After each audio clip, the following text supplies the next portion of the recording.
You can argue with me if you want, but the chorus is the most important part of any song. If you want to make sure that your music really connects to its listeners, then you need to make absolutely sure that the chorus pops. And this is usually achieved in the arrangement of the song. So adding an additional harmony or two, adding in different elements to the chorus to give it a little bit more contrast, things like that.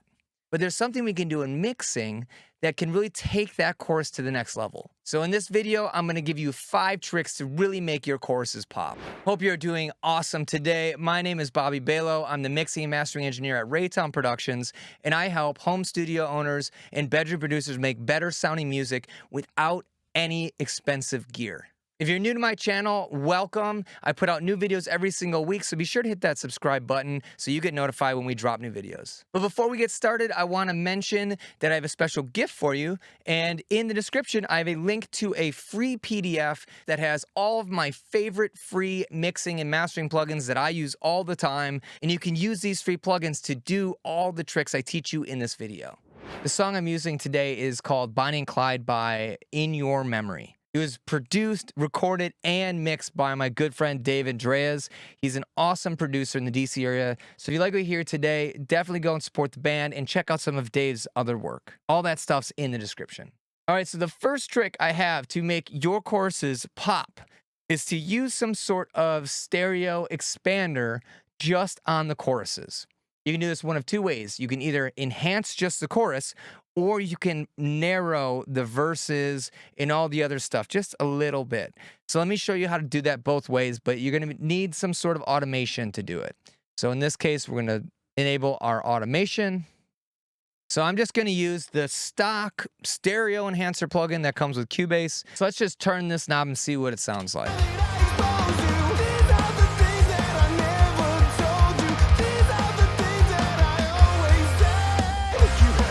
So the first one we'll do is we're gonna make the chorus more wide than the verses. So let's arm our track. We're gonna record some automation, and I'm just gonna ride this width knob up right before that chorus hits.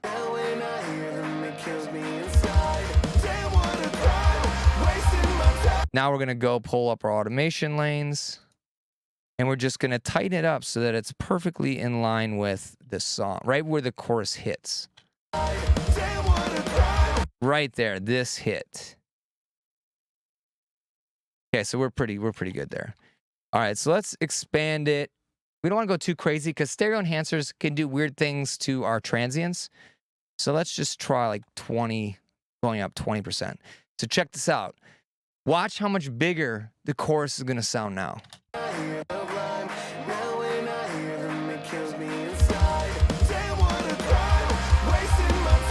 Okay, now let's listen to it without this enabled.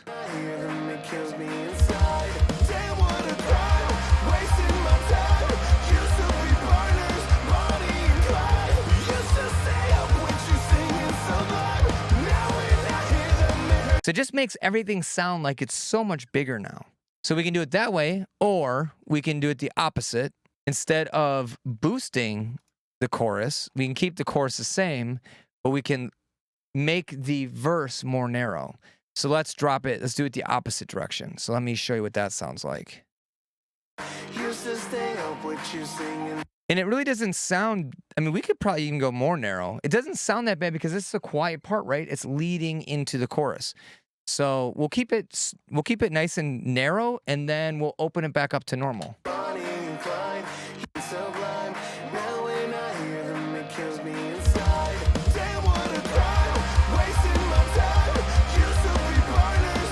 When that chorus comes in, you have the drum fill, and then wham, it just goes really wide.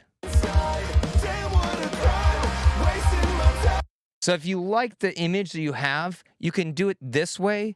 Otherwise, boost the chorus a little bit with that width or with whatever other widener you use. And I bet you're gonna like how the choruses have a lot more impact. Okay, the second trick I have for you is to use volume automation. So if you probably noticed that I actually already did that for this particular track. So if I zoom out and you just look at this track, I bet you can tell where all the choruses are, right? Right here, right here. There's like a chorus or something right here. that's just going to add contrast and power at those moments. So there's only so much compression and limiting we can do before we start making things sound smaller. And doing a little bit of volume automation will help give it more energy without making it feel smaller by overcompressing it. So it's kind of tricky doing the volume automation thing because you can sometimes start driving the volume too loudly into your plugin chain. But if that's the case, then just lower everything else down. Okay, we don't always have to boost everything. We can lower everything else down, and then you'll have a really clean sound before it. And then when the chorus hits, it's going to sound louder, but still stay clean.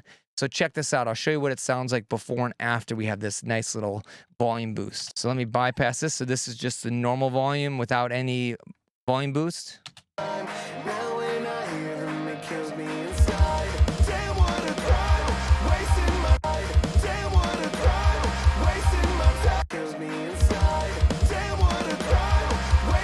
Okay, so it's like you have the drum fill and then just kind of is level, right? It doesn't get way more exciting. It's kind of cool because the guitars come in, it's a little bit brighter, but it doesn't have impact. So let's hear what it sounds like with this little bit of volume automation. So I'm doing about 1 dB, 0.83 dB increase for that chorus. So not even a whole decibel, just about 0.8.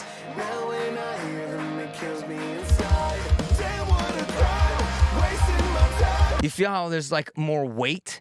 Okay, we can even exaggerate this just to show like how heavy we can make this hit.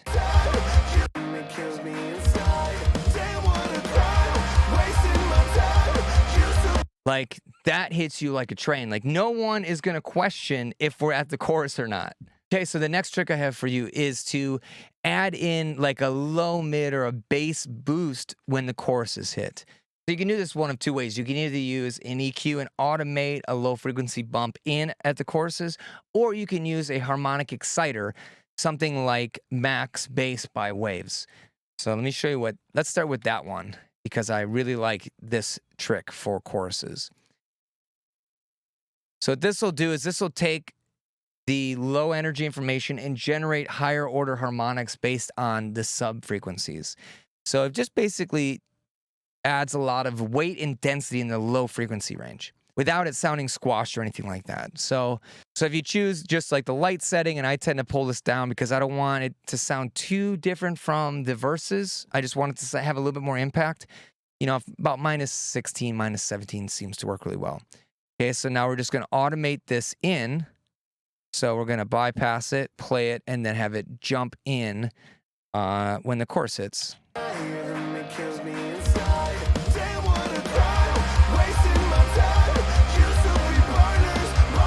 Cool, so now we can just line this up.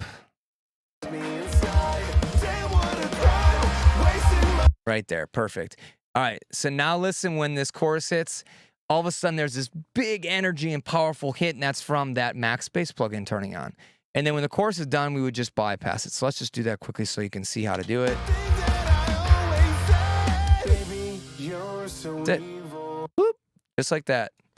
And then again, always double check your punch outs so that you're in a good spot. There you go.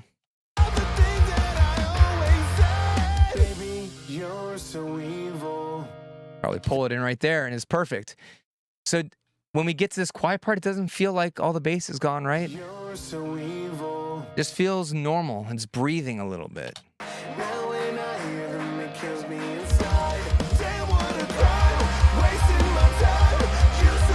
I mean, you see how big that chorus is now?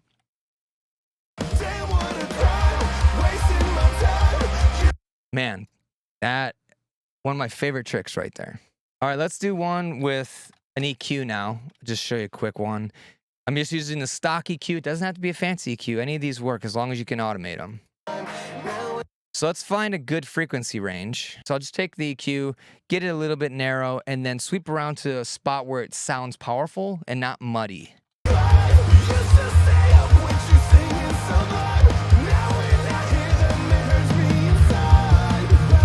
We're definitely way overdoing it, but right around like 70 to 80 hertz is a nice range. And you don't need to do much. I'm just like a dB or two. So let's see what that sounds like.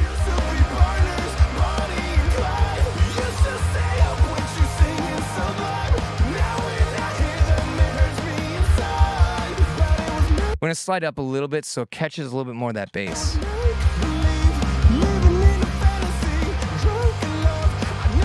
And we're just gonna widen that bell out a little bit like that. And just for demonstration purposes, let's give it like 3 dB. All right, so let's automate it in for the chorus so you can hear what it sounds like. So we'll bypass it.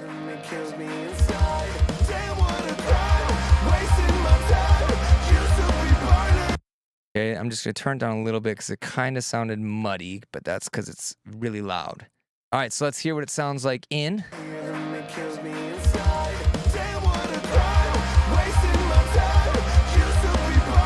Sounds pretty good, man. Again, it's similar, but I tend to like that max bass trick a little bit better. All right, for this next trick, you're gonna need an EQ that has the ability to mid-side mode. Again, FabFilter Pro Q3 can do that, so I'll use that. But I have some free ones available in that PDF, so if you want something like that, definitely go and download that and get a mid-side EQ because this is a really cool trick. So we'll put it in side mode, and we just want to add a boost in the higher frequencies for the choruses, okay? So same strategies before. We'll play the chorus, listen for a range that sounds good with this boosted frequency, pull it back a little bit to tuck it in, then we'll automate it in for the chorus.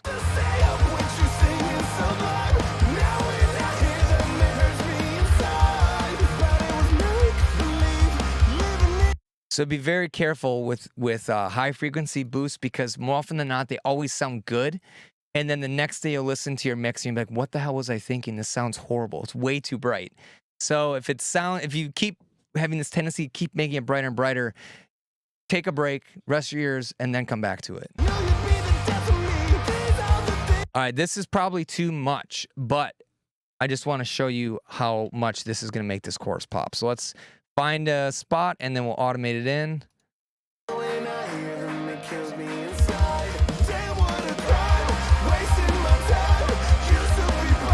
Yeah, it's definitely too bright. Let's just pull it back to like 1.5 dB here. And then again, let's just make sure that we have it lined up.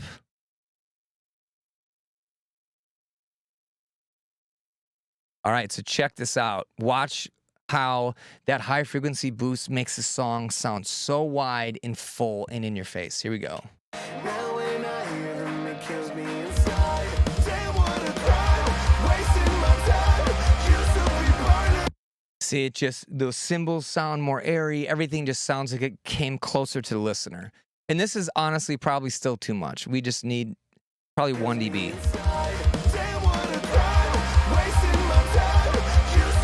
So if that's too bright, you don't have to use a high shelf. You can just use a regular bell EQ and just find a good spot that feels the best for brightening up that chorus. All right, one final trick I have for you, and this is something I love, love, love to do all the time, and that is literally to just turn the sides up in volume.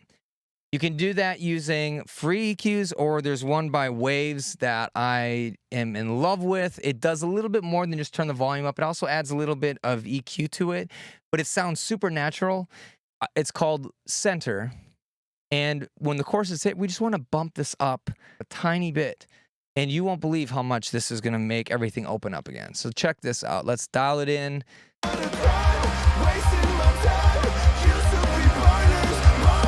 Way too much.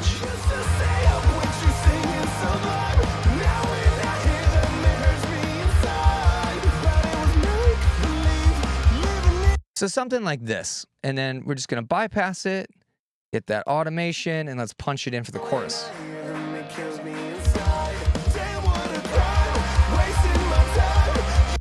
Okay. And just based on that, I know it's going to be too loud again, so we're going to have to lower it down. So it looks like it's lined up pretty well. Let's just turn it down a tiny bit. 1 dB. Here we go.